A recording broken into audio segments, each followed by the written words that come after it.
कह रहे थे, अब तो ट्रंप कह रहा है कि 500% टैरिफ लगाऊंगा। ये दोस्ती यारी निभा रहे हैं डोनाल्ड ट्रंप। बड़े हवन, बड़े यज्ञ करवाए थे हमने।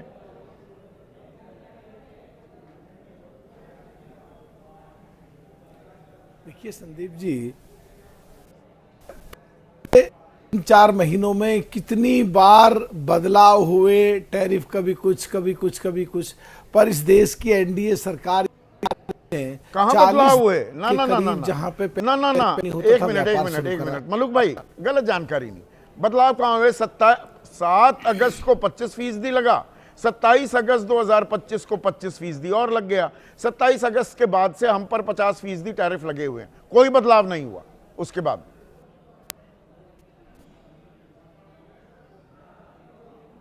कितनी बार कहा हम इसका रास्ता निकालेंगे, कितनी बार कहा आने वाले समय में भारत के साथ टैरिफ पे भी अच्छी कुछ चीजें बदलाव होंगे, स्मूथ होंगे रिलेशन, आदि आदि बात तो कही। पर मैं तो कह रहा हूँ 40 देशों में और व्यापार शुरू करा, और मुझे तो लगता है आने वाले समय में ये भी सेटल होके अच्छा शुरू हो जाएगा। पर ये जो सो-कॉल्ड सेटल होके अच्छा शुरू हो जाएगा, पर ये जो सो-कॉल्ड इंडिया गठबंधन के लोग हैं जो चाहते हैं उकसा करके हम यूएस के खिलाफ कुछ बोल दें और देश का नुकसान हो जाए, क्यों हो इतना? लोगों का भी नुकसान हो जाए। अमेरिका से डरते हो क्या मलूक भाई? अमेरिका से डरते हो? विश्व गुरु कैसे बनेंगे ऐसे डर के?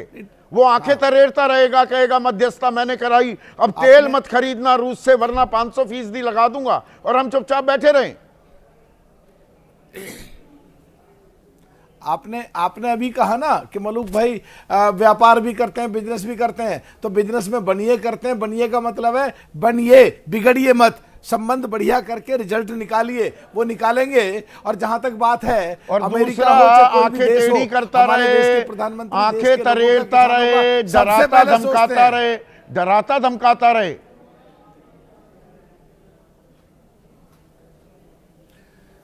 देखिए, ये तो किसी भी फील्ड में जाएं, चाहे किसी भी बिजनेस में जाएं, चाहे किसी भी व्यापार से संबंधित जाएं, जहां पे आंखें तरेड़ने वालों को साइड करके और अच्छे से संबंध बना के और व्यापार का आदान प्रदान हो जाए, बिजनेस तो वहीं चलेगा। आंखें तरेड़ना, युद्ध ही होना है, तो फिर तो व्यापार तो चलेगा ही नहीं। व्यापार अच्छा करने के लिए तो जरूरी है। फ्रेंड डोनाल्ड ट्रंप, ये सब बकवास की बातें थी भाई। धंधे में तो कौन सी दोस्ती यारी होती है?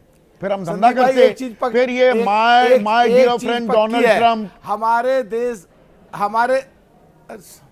सुन लिया मैंने पूरा। हमारे देश के किसान, हमारे देश के गरीब, हमारे देश के खेतीहार, हमारे देश के मछुआरे और हमारे देश के लोग, इनके साथ कोई समझौता नहीं हो सकता। हमारे देश के प्रधानमंत्री बहुत परिपक्व हैं, आराम से अच्छा, देश के हितों का समझौता नहीं हो सकता, पर देश का जो दुश्मन नंबर 1 है चीन, उसके साथ दोस्ती यारी फिर से पींगे, फिर से झूला झूलने लगेंगे।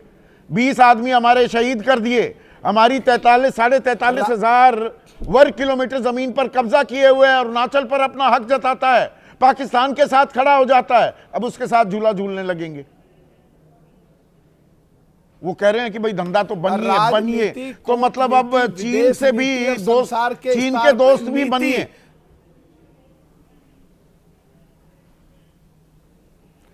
मैं फिर कह रहा हूं, राजनीति, विदेश नीति, देश नीति, कूटनीति, संसार के स्तर पर नीति, सब नीतियों को लगा करके रिजल्ट निकाल के आने वाले समय में सब अच्छा हो जाएगा। और जो एडिशनल बिजनेस 40 देशों के साथ मिला है, तो आने वाले समय में और भी अच्छा होकर के निकलेंगे। ये सो-कॉल्ड ज्यादा एक्सपोर्ट करते थे, धरे रह जाएंगे। मलूक भाई, अमेरिका को तो ज्यादा एक्सपोर्ट करते थे, यानी कि पैसा कमाते थे, फेवरेबल बैलेंस ऑफ ट्रेड था हमारा। चीन के चक्कर में फिर फंसेंगे। चीन को तो अब देते ही कुछ नहीं, सारा माल तो चीन हमें, हमारे घर में डाल देता है। क्या होगा मेक इन इंडिया का? क्या होगा वो आत्मनिर्भर भारत का? ये बात आपकी सही है, लेकिन अगर पाकिस्तान से बहुत ज्यादा नजदीक जाएंगे तो क्या जो दूसरे लोग जहां पे उनका उनसे बिगड़ाव या थोड़ा अलगाव है, अगर वहां जाके थोड़ा संभालने की कोशिश करते हैं और विश्व स्तर पे अपने आप को संतुलन करके और मजबूती दिखाने की कोशिश करते हैं, हो रहा है या पेंडुलम बन गए हैं, जो मल्लिकार्जुन खड़गे कह रहे हैं? किसी के ऊपर है, संतुलन बना रहे हैं या पेंडुलम बन गए हैं? हमारे रिश्ते में यही नहीं पता दोस्त कौन है, दुश्मन कौन है। कभी इधर जा रहे हैं, कभी उधर जा रहे हैं, पेंडुलम की तरह है। साहब की 83 साल उम्र, खड़गे साहब की 83 साल उम्र है, 3 साल कांग्रेस का अध्यक्ष नहीं रहा। जिस दिन वो बने सनातन के खिलाफ बोले, कुंभ के खिलाफ बोले, वो तो लुटिया कांग्रेस की डुबाने पे लग रहे हैं, उनकी क्या बात करें। अच्छा, उम्र 83 हो गई तो मतलब बीजेपी में 75 पार होते ही सारे मार्गदर्शक मंडल में चले जाते हैं। गए थे लाल कृष्ण आडवाणी और मुरली मनोहर जोशी, बाकी भी जाएंगे, बाकी जाएंगे। हेल्थ के तौर पे कहीं ना कहीं उम्र बढ़ती हुई के साथ कुछ ना कुछ चीजें तो कमी तो शरीर में आती है, ये बात तो सच है। हाँ, वो जैसे उम्र बढ़ रही थी मनमोहन सिंह की, इस उम्र में नहीं, जैसे उम्र बढ़ रही थी मनमोहन सिंह की, रुपया भी, उसकी भी कीमत लगातार बढ़ती जा रही थी। मतलब दरअसल वो घटती है तो वो तो 60 रुपए थी और प्रधानमंत्री की उम्र से जोड़ दिया था, अब तो ये 92 के करीब पहुंच गया, सुना है रुपया। देश बड़ा मजबूत हो रहा है। देखिए, मैं हेल्थ की बात कर रहा हूं। हाँ भैया, हेल्थ की तो मैं अर्थव्यवस्था की सेहत की बात कर रहा हूं। मैं अर्थव्यवस्था की सेहत की बात कर रहा हूं। मैं थोड़ा उसे आगे बढ़ा रहा हूं चर्चा को। ये मार्केट गिर रहा है। अगर डॉलर की कीमत, हाँ, अगर डॉलर की कीमत बढ़ेगी तो बाहर के विदेश के निवेश करने वाले लोग हमारे देश में ज्यादा निवेश करेंगे, तो अर्थव्यवस्था तो कहीं ना कहीं बैलेंस रहेगी। और विदेशी फंड जितना हमारे देश में आएगा उतना ही पूरा वर्ल्ड के पैमाने पर बराबर चला जाएगा। आप तो कारोबारी हमारे देश में आवागमन, अगर डॉलर मजबूत होता है, जो हो रहा है, रुपया कमजोर होगा तो एक्सपोर्टर्स को तो फायदा हो सकता है। इंपोर्ट या जो निवेश आएगा वो तो महंगा होता चला जाएगा, डेट सर्विसिंग बढ़ जाएगी, कर्ज की जो हमारी देनदारी है, जो पैसे भरने पड़ेंगे, और जो रूस से भी तेल लेंगे या किसी और से तेल लेंगे उसमें तेल निकल जाएगा हमारा। थोड़ा बहुत तो मैं भी जानता हूं अर्थव्यवस्था को। संदीप भाई, तेल निकालने के बाद में करना, जरा समझो। अगर विदेशी किसी भी निवेश करने वाले को यहाँ कोई चीज खरीदनी है और वहां वो कम डॉलर भेजे और यहाँ ज्यादा में आके उसके जुड़े, तो उसे तो फायदा होगा। क्या बात कर रहे हैं? कैसे एक बार समझाइए, हमें कैसे फायदा होगा? हमें कैसे फायदा है? उसको फायदा हो रहा है ना। किसी विदेश के निवेश। हाँ, मैं अमेरिकी हूँ। हाँ, मैं बता रहा हूँ, अमेरिकी हूँ। समझाइए अगर समझ लो ना, विदेश में किसी व्यक्ति को भारत में इन्वेस्टमेंट करनी है जी, और इन्वेस्टमेंट करने के लिए वो $1,00,000 मान लो भेजता है, तो उसे पहले कम रेट होता था, यहाँ 80 लाख होते। अब रेट ज्यादा है तो उसके यहाँ 90 लाख रुपए माने जाएंगे। उसको फायदा हो गया ना, यही तो मैं कह रहा हूँ। हमें क्या फायदा? यहाँ पे कम डॉलर नहीं भाई, हमारे देश में निवेश ज्यादा आ जाएगा। निवेश ज्यादा कैसे आ जाएगा? $1,00,000 ही तो दे रहा है। आप इसको 1,000 रुपए कर दो कि अरे इतने पैसे आ गए, वो तो $1,00,000 ही दे रहा है और उसको फायदा हो रहा है, आपको नहीं हो रहा ना। फायदा तब होगा कि मैं $1,00,000 का एक्सपोर्ट कर रहा हूं, तो जहां मेरे पास 80 लाख रुपए आते, अब वो 91 लाख आ जाएंगे। सिर्फ एक्सपोर्टर को फायदा होता है। नहीं, सुनो, उसको फायदा हुआ जो निवेश कर रहा है, पर हमारे देश में अगर धन आएगा, हमारी ट्रांजैक्शन होंगी, बहुत सारा पैसा आ जाएगा ना, खुशहाली आएगी, नौकरियां ज्यादा होंगी, नौजवानों को रोजगार मिलेंगे, मिल गया, इकोनॉमी देश की बढ़ती जाएगी, तरक्की जब तो मतलब प्रधानमंत्री मोदी जब विपक्ष के नेता थे और बीजेपी वाले खामखा ही सवाल उठाते थे कि रुपया कमजोर हो रहा है और कि देश की अर्थव्यवस्था तो गई, डूब गई, गलत जानकारी दे रहे थे आप लोग। अब ये गुगली आ गई, अब फंस गए। शायद ये रहता होगा जिस तरह आज खड़गे साहब कुछ का कुछ बोल रहे हैं, उस पहले भी शायद उस समय भी कहीं ना कहीं विपक्ष में ऐसा कहीं बोला होगा, पर आज जो बोल रहे हैं तो गलत बोल रहे हैं। तो अर्थव्यवस्था के हिसाब से ही चल लीजिए ना। ये फायदा हो रहा है, रुपया कमजोर हो रहा है, आप क्यों परेशान हो रहे हैं? खड़गे जी की उम्र हो गई, कहां रुपए के चक्कर में पड़े हुए हैं अतुल लौंडे पाटिल। मुझे तो ऐसा लग रहा है कि मलुक भाई की उम्र होती जा रही है।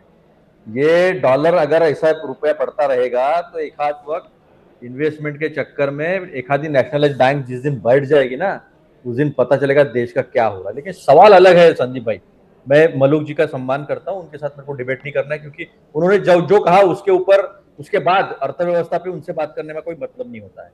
मुझे एक बात बताइए, यूरोपियन यूनियन, चाइना, तुर्की, साउथ कोरिया, ये सबने रशिया से कोयला लिया है, तेल लिया है, फर्टिलाइजर्स लिए है और हमसे ज्यादा लिए हैं, फिर उनपे हमसे टैरिफ कम क्यों?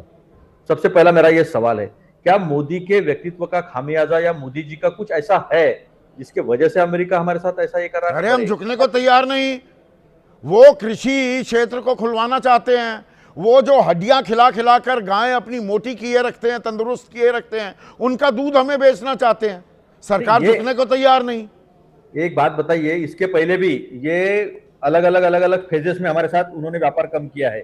पहले हमारे साथ था जनरलाइज सिस्टम ऑफ प्रेफरेंसेस, उसमें काफी सारी हमारे एक्सपोर्ट जो थे बिना ड्यूटी के लेते थे, ये 2019 में उन्होंने खत्म कर दिया। अभी उन्होंने इंटरनेशनल सोलर अलायंसेस, जिसका हेडक्वार्टर गुरुग्राम में है, वो भी हमारे साथ कॉन्ट्रैक्ट खत्म कर दिया है और नया एक्ट लेकर आ रहे हैं। उसमें भारत को एक खामियाजा क्यों भुगतना पड़ा? और हम चाइना के पास अगर जाएंगे तो बैलेंस ऑफ पावर में जो हमारा कॉम्पिटिटर था उसको सरेंडर होकर हम जाएंगे, क्योंकि अमेरिका के साथ हमारा अच्छा नहीं है। तो अगर कोई आंखें तरेरेगा तो भाई, there are no permanent friends, no permanent enemies in diplomacy, there are permanent interest. हमें अपने हित साधने हैं। अतुल लॉन्डे पाटिल, करेक्ट है आपका संदीप जी, लेकिन इस एरिया में, हमारे साउथ ईस्ट एशिया में बैलेंस ऑफ पावर की थ्योरी अगर आप जाओगे विदेश नीति में, तो क्या चाइना हमारा कभी भी फ्रेंड हो सकता है?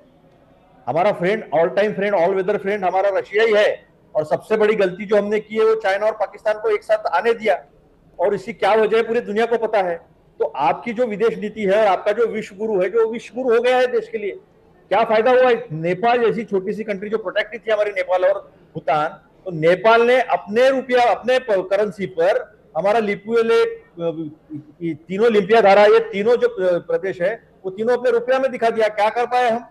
और अगर हम अमेरिका को जवाब नहीं देते तो फिर एज अ साउथ ग्लोबल बोलते ना, साउथ ग्लोब, तो हम उसके लीडर हैं, ये कैसे सिद्ध होगा? तो पर तेल तो हम कम ले रहे हैं ना। अब रूस से जो हम आयात कर रहे थे उसमें कमी तो आई है, क्या पूरी तरह से बंद कर दें? हम अपनी अर्थव्यवस्था का तेल निकलवा लें?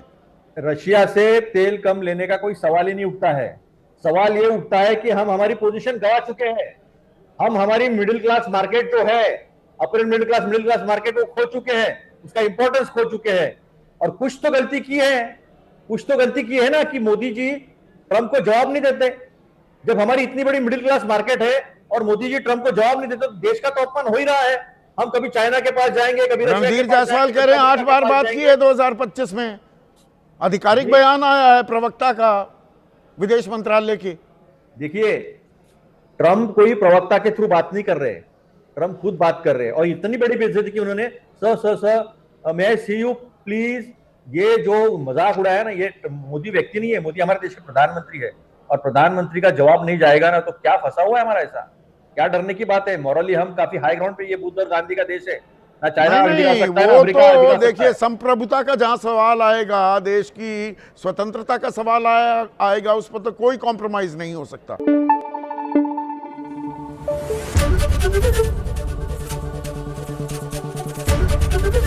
एबीपी न्यूज आपको रखे आगे।